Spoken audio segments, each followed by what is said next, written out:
In this video, I am going to discuss about the new concept named as Land Development Program in India. अब land development programme India के अंदर क्यों startup किया गया इसके बारे में जानते हैं।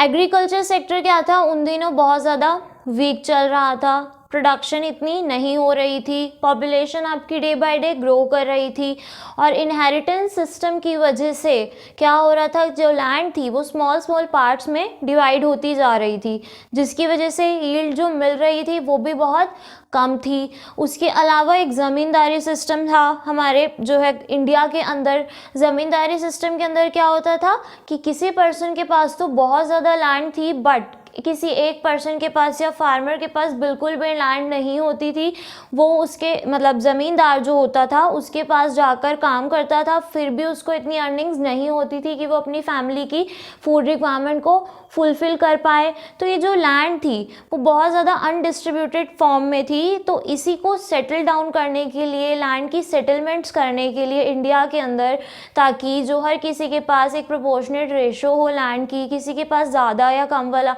डिफरेंस बहुत ज़्यादा ना हो जाए, ज़मींदारी सिस्टम आपका अबॉलिश कर दिया गया था। क्यों? ताकि ये जो लैंड सेटलमेंट्स है या लैंड है वो हर पर्सन के पास एक इक्वल रेशो में हो, ये जो डिफरेंस है वो बहुत ज़्यादा ना हो। तो इसी लैंड सेटलमेंट को करने के लिए क्या है, गवर्नमेंट ने इनिशिएट किया कि लैंड डेवलपमेंट प्रोग्राम्स इंडिया के अंदर लॉन्च करने की ज़रूरत है, जिससे कि जो लैंड सेटलमेंट है वो प्रॉपरली की जा सकें।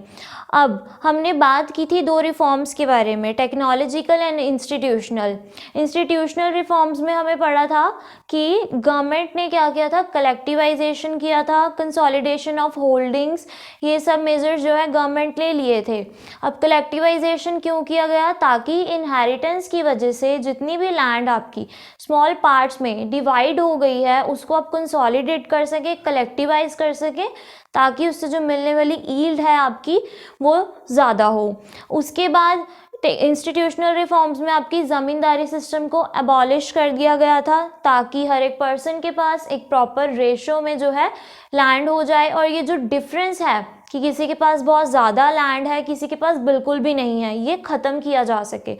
तो लैंड डेवलपमेंट प्रोग्राम्स में क्या है, मेन पर्पस कि आपने लैंड सेटलमेंट करनी है इंडिया के अंदर, क्योंकि जब तक लैंड आपकी सेटल्ड वे में नहीं होंगी तब तक आप एग्रीकल्चर सेक्टर को भी डेवलप नहीं कर सकते। उससे वाली जो यील्ड है, उससे मिलने वाली जो यील्ड है वो भी आपकी कम ही मिलती रहेगी और फार्मर की इनकम भी इतनी इंक्रीज नहीं हो पाएगी। तो स्टार्ट करते हैं। सबसे पहले तो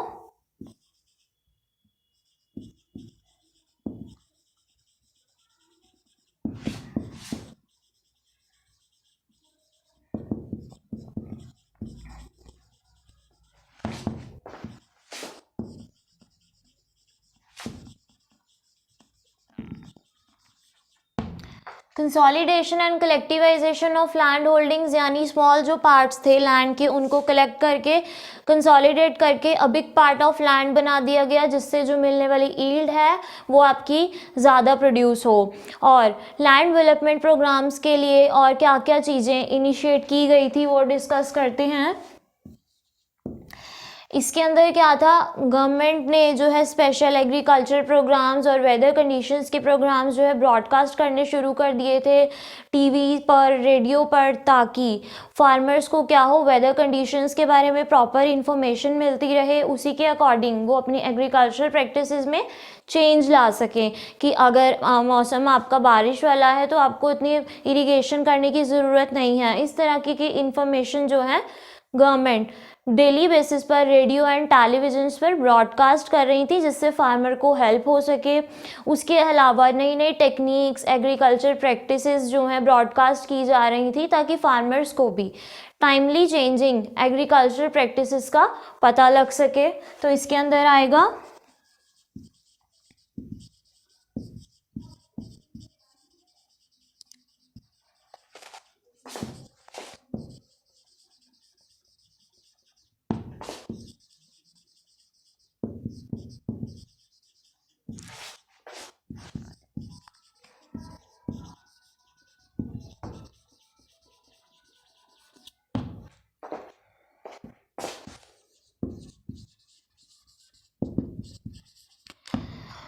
special programmes on weather conditions and new agricultural practices, ताकि आपके फार्मर्स को भी वेदर कंडीशंस के अकॉर्डिंगली एग्रीकल्चर सेक्टर में चेंज करने में हेल्प हो जाए और उन्हें एग्रीकल्चर सेक्टर की new practices and new technologies के बारे में डेली बेसिस पर पता चलता रहे। इसके बाद क्या है, फार्मर्स की जो क्रॉप्स होती थी पहले कोई इंश्योरेंस सिस्टम वगैरह तो था नहीं, तो क्या होता था कि जो फार्मर की क्रॉप थी, अगर कोई नेचुरल कैलामिटीज़ आती है like drought, flood, heavy rainfall, उसकी वजह से क्या होता था, सारी की सारी क्रॉप जो है ख़राब हो जाती थी और कोई इंश्योरेंस सिस्टम ना होने की वजह से फार्मर्स को बहुत ज़्यादा लॉस का सामना करना पड़ता था। एज ए रिज़ल्ट क्या होता था, कई फार्मर्स तो सुसाइड तक कर लिया करते थे इस टेंशन से।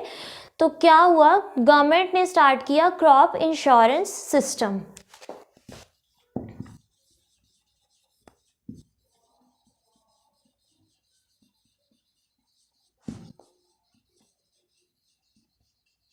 जो भी आपकी नेचुरल कैलामिटीज होती थी,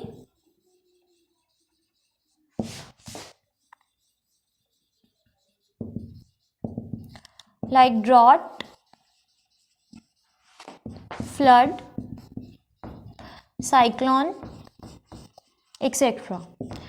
इन सब जब भी आपकी नेचुरल कैलामिटीज आती थी तो क्या होता था, फार्मर की जो क्रॉप है वो पूरी पूरी स्पॉइल हो जाती थी। तो इसीलिए गवर्नमेंट ने क्रॉप इंश्योरेंस सिस्टम स्टार्ट किया कि अगर किसी भी फार्मर की जो क्रॉप है वो ख़राब हो जाती है बारिश की वजह से, सूखा पड़ने की वजह से, तो उसको जो है कंपनसेट किया जा सके और फार्मर को लॉस जो है फेस ना करना पड़े। उसके बाद क्रॉप इंश्योरेंस सिस्टम के अलावा एक स्टार्ट किया गया था KCC, किसान क्रेडिट कार्ड।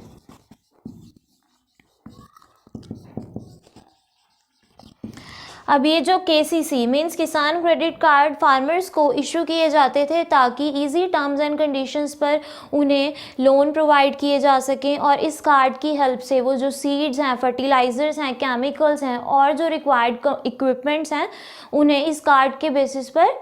परचेज़ कर सकें। इसके लिए क्या है, ज़रूरी नहीं था कि उनके पास पैसा हो चाहे ना हो, वो इस कार्ड की हेल्प से वो जो केमिकल्स हैं, फर्टिलाइज़र्स हैं, HIV सीड्स हैं या जो भी रिक्वायर्ड सामान है एग्रीकल्चर के लिए, वो इस कार्ड के बेसिस पे ख़रीद सकते थे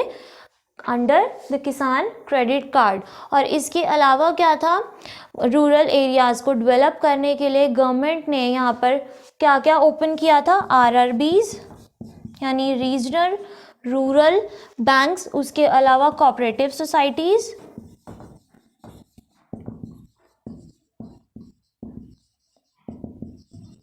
एंड बैंक्स, किनसे, कमर्शियल बैंक्स। अब ये इन तीनों का मेन काम क्या था कि आपने रूरल एरियाज़ के पीपल को, बेसिकली फार्मर्स ही होते हैं वो, फार्मर्स को इजी टर्म्स एंड कंडीशन पर और बहुत कम इंटरेस्ट रेट पर लोन प्रोवाइड कराना है ताकि उनकी भी रिक्वायरमेंट है वो पूरी हो सके। अब इनकी सेटलमेंट क्यों की गई, पहले क्या जो होते थे विलेजेस में, साहूकार जिन्हें आप बोलते हो, वो क्या करते थे, बहुत ज़्यादा हाई रेट ऑफ इंटरेस्ट पर, ब्याज पर पैसा देते थे, जिसकी वजह से फार्मर्स की पूरी लाइफ निकल जाती थी, बट वो उनका जो लोन है या कर्जा है वो चुका नहीं पाते थे, जिसकी वजह से उनकी जो लैंड्स थी या जो भी घर का सामान होता था या घर वसीयत जो भी है वो सारी वो साहूकार के पास चली जाती थी और वो बहुत ज़्यादा गरीब हो जाते थे, उनकी जो लाइफ कंडीशंस है बहुत ज़्यादा ख़राब हो जाती थी। तो बेसिकली वो क्या करते थे, फार्मर्स की लाइफ को स्पॉइल करने का काम करते थे। तो इसीलिए गवर्नमेंट ने ये RRBs, cooperative societies and banks को सेटअप किया ताकि ये जो एक्सप्लॉयटेशन हो रहा है फार्मर्स का, इससे बचाया जा सके फार्मर्स को। उसके बाद क्या है, MSP, minimum support price.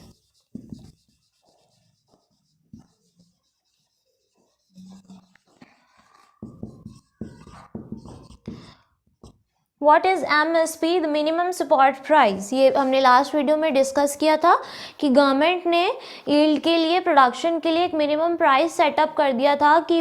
Yield चाहे आपकी जितनी मर्जी हो, आपको ये मिनिमम प्राइस तो मिलेगा ही मिलेगा। इसको क्यों अब लॉन्च किया गया था, स्टार्ट किया गया था, क्या होता था कि जिस फार्मर की यील्ड बहुत ज़्यादा हो जाती थी बट गवर्नमेंट को इतनी रिक्वायर्ड नहीं होती थी, तो क्या होता था उसे मजबूरन कम प्राइसेस पर अपनी यील्ड को बेचना पड़ता था, तो उससे बहुत ज़्यादा लॉस होता था फार्मर्स को। अब इसी कंडीशन से फार्मर्स को बचाने के लिए गवर्नमेंट ने एक MSP minimum support price setup कर दिया, ताकि यील्ड आपकी जितनी मर्जी हो बट आपको एक मिनिमम प्राइस तो मिलता ही रहे। तो ये जो मेजर पॉइंट्स थे लैंड डेवलपमेंट प्रोग्राम्स के अंदर इन्हें सेटअप किया गया था। Consolidation, collectivisation of land holdings, ताकि लैंड की जो सेटलमेंट प्रॉपरली की जा सके, लैंड छोटे छोटे पार्ट्स में डिवाइड ना रह पाए। उसके बाद स्पेशल प्रोग्राम ब्रॉडकास्ट करने स्टार्ट कर दिए, ताकि फार्मर्स को एग्रीकल्चर के बारे में, न्यू टेक्नोलॉजीज़ के बारे में, वेदर कंडीशंस के बारे में प्रॉपरली इंफॉर्मेशन मिलती रहे। उसके बाद क्रॉप इंश्योरेंस सिस्टम आपका स्टार्ट कर दिया गया, ताकि जो नेचुरल कैलामिटीज़ हैपनिंग हो जाती हैं उसकी वजह से आपकी क्रॉप अगर ख़राब भी हो जाती है तो आपको कंपनसेशन टाइमली मिल जाए। उसके बाद किसान क्रेडिट कार्ड में क्या था, इस कार्ड की हेल्प से आप इजी टर्म्स एंड कंडीशंस पर क्या है जो केमिकल्स हैं, फर्टिलाइजर्स हैं, सीड्स हैं, उनको परचेज कर सकते हो। और लोन प्रोवाइड कराने के लिए क्या किया गया, RRBs, regional rural banks, cooperative societies, bank setup किए गए आपके जो विलेजेस वाले एरिया थे वहाँ पर, ताकि जो साहूकार हैं जो ब्याज पर पैसा देते हैं वो फार्मर्स का एक्सप्लॉयटेशन और ज़्यादा ना कर पाएँ। उसके बाद MSP minimum support price setup कर दिया गया, ताकि आपको अपनी प्रोडक्शन का एक मिनिमम प्राइस तो मिलता ही रहे। इसके अलावा एक और पॉइंट है जो बहुत इम्पॉर्टेंट है, पर्सनल एक्सीडेंट